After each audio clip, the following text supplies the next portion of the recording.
Hello বন্ধুরা, good evening. তো ইভিনিংয়ে আজকে চলে এসেছি আরেকটা ছোট্ট মিনি ব্লগ নিয়ে তোমাদের জন্য। আজকে কিন্তু সারাদিন কোনো ভিডিও শ্যুট হয়নি। এখন দেখো বিকেলবেলা আমি চলে এসেছি ভিডিও শ্যুট করার জন্য। তোমাদেরকে রোজ ভিডিও না দিতে পারলে না মনটা সে একটা ভালো লাগে না। তো তার জন্য ভাবলাম চলো এখন এই টাইম থেকেই আমি ভিডিওটা শ্যুট করি যতটুকু সম্ভব হয়। তো বিকেলবেলা দেখো ঘরদোরগুলো ঝাড়ু করে নিচ্ছি।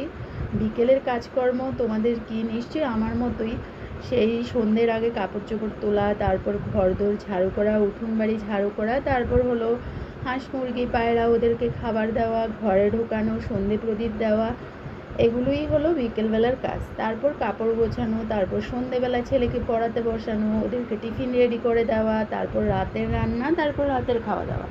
এটাই তো হয় আমাদের রোজই।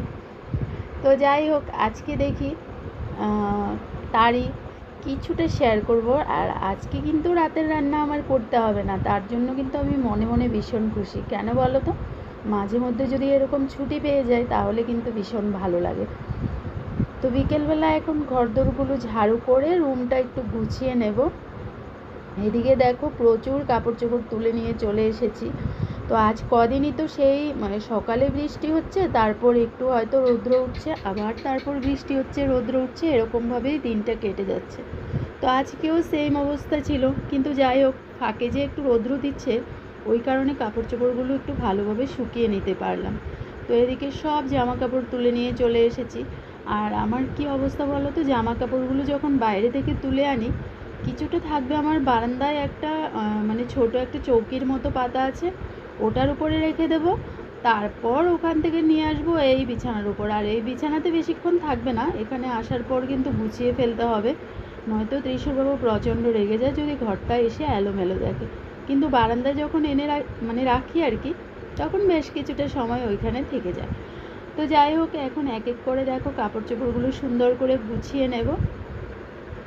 আর আজকে সন্ধেবেলা কিন্তু চা টিফিন কিছুই খাওয়া হবে না। কেন বলো তো, আমার প্রচণ্ড একটু অ্যাসিডিটির ভাব করেছিল, তাই আমি বলছিলাম খাবো না। ছেলেও বলছিল যে তুমি যেহেতু চা খাবে না আমিও দুধ খাবো না, ওরও দুধ খাওয়ার ইচ্ছে নেই। তো ও একটু খালি মুড়ি খাবে আমার কাছে বলছিল, তা আমি ওকে একটু কাপড় চোপড়গুলো গুছিয়ে দিই, তারপর একটু মুড়ি এনে দিয়ে দেবো। আর আমি ওকে বলছিলাম যে একটু দুধ দিয়ে মুড়ি কলা মেখে দিয়ে একটু খেয়ে নিবি, কিন্তু না, উনি খাবে না। আর এই গরমে দেখো এই যে টি শার্টগুলো না, এগুলো পরে পরে ও ঘুরবে। এটা নয়তো আরেকটা টি শার্ট আছে ওর, যেটা ওর ভীষণ পছন্দের। কালারটা হলো সেই কী কালার, একটু ব্লু ব্লু টাইপের কালার। তো ওই কালারের টি শার্টটাই ও পরতে বেশি ভালোবাসে, ওটা পরে পরেই ঘোরে। তো এখন একটু খুলে দিলাম, কারণ এখন যেহেতু রুমে আছে একটু পাখাও চলবে, একটু বাতাস লাগবে তার জন্য। তো দেখো এক্সারসাইজ গেঞ্জি পরে নিয়েছে, আর একটা খালি গায়ে বেশি একটা থাকতে চায় না। তো যাই হোক, এটা কিন্তু একটা ভালো অভ্যেস। আর এদিকে ওকে বলছিলাম একটু সন্ধে প্রদীপ দিয়ে দিবি, তো দেখো এদিকে সন্ধে প্রদীপ দেওয়ার জন্য এখানে ধূপকাঠি মোমবাতি এগুলো মনে হয় নিতে উঠেছিল, আমার ঠিক ওই মুহূর্তটা মনে ছিল না। তো মাঝে মধ্যে কিন্তু কাজে একটু একটু হেল্প করতে চায় যতটুকু পারে আর কি, কিন্তু ভীষণ চিৎকার চেঁচামেচি করতে হয়। আজকাল না ভীষণ দুষ্ট হয়ে গেছে। তো হয়তো বয়সের জন্যই, কারণ এই বয়সটাই ওদের দুষ্টামি করার বয়স। তো প্রচণ্ড আমারও চিৎকার করতে হয়, ছেলেরও দুষ্টামি বেড়ে গেছে, পড়াশোনাতে মন বসে না এখন আর আগের মতো, পড়তেও বসতে চায় না। যখনই বলি যে পড়াশোনা করতে, তখনই বিভিন্ন অজুহাত দেবে। তো যাই হোক, এখন কিন্তু আমার একটা কাজ করে দেবে ও, সন্ধে প্রদীপটা আজকে দিয়ে দেবে। আমি বাকি সব কিছু করে দিয়েছি, রুমটাও গুছিয়ে দিলাম। আর সন্ধে প্রদীপটা দেওয়ার পর দেখো বন্ধুরা, এখানে আমি একটু সেজেগুজে রেডি হয়ে গেছি।